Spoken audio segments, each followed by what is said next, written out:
দেখবেন ভাইজান যেখানেই যাই যখন স্টেজে ওঠেন দুটো জিনিস ফলো করেছে। যখন স্টেজে ওঠেন মানুষ কোথা থেকে কিভাবে কেমন করে এসে স্টেজটা ভরিয়ে দেয়, ভরিয়ে দেয়, এবং যখন তিনি বক্তব্য দিতে বসেন তানার চেহারার মধ্যে একটা আলাদা, আমি অনুভব করেছি, আপনারা করেছেন কি জানি না, তানার চেহারার মধ্যে একটা আলাদা অনুভূতি দেখতে পায়, যেন মনে হয় ওই মানুষটার পেছনে কোনো ভয় নাই, স্টেজে আছে দেখার সময় নাই, সামনে কে আছে দেখতে চান না, এমন মনে হয় তিনি জানেন স্টেজে বসেছে আল্লাহ এবং রাসূলের উপরে কুরবান হতে বসেছে। ঠিক না ঠিক বলে এরা না কেন হতে দেখতে পায়।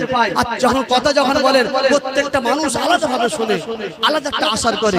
এই জিনিসটা ইতিহাস পড়ে আমি দেখেছি হযরতে রাসূল পাকের বাবাসা হযরতে হুসাইন রাদিয়াল্লাহু তাআলা আনহুর ভিতরে এই সিফাতটা ছিল। হুজুর যখন কথা বলতেন অটোমেটিক মানুষের দিলে আসার করত, যারা বিরুদ্ধে ছিল তারাও পড়তে চলে আসতো। আজকের যুগেতে সেই হোসেন হুজুরের উত্তরসূরি পীরজাদা আব্বাস সিদ্দিকী ভাইজান তানার মধ্যে এই জিনিসটা আমি দেখতে পেয়েছি।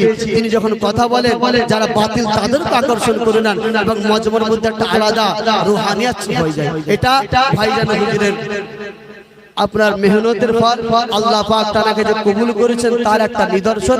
এটা নিঃসন্দেহে বলতে হয়, আমি খুদ আলেম হিসাবে আপনাদেরকে নিঃসন্দেহে জানাবো ভাইজান হুজুরকে আল্লাহ এবং তার রাসূল কবুল করেছেন, বলেন আলহামদুলিল্লাহ।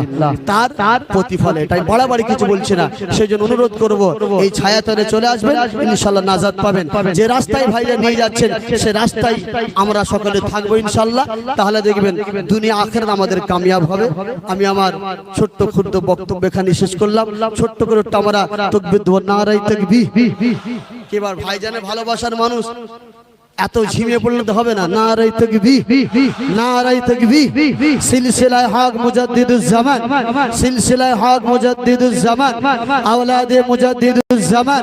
আমাদের সকলের ভালোবাসার মহব্বতের মানুষ বড় ভাইজান হুজুর কিবলা, আমাদের সকলের মহব্বতের মানুষ বড় ভাইজান হুজুর কিবলা, ফুরফুরা শরীফ আহলে সুন্নাত ওয়াল জামাত। নারায়ে তাকবীর। আসসালামু আলাইকুম।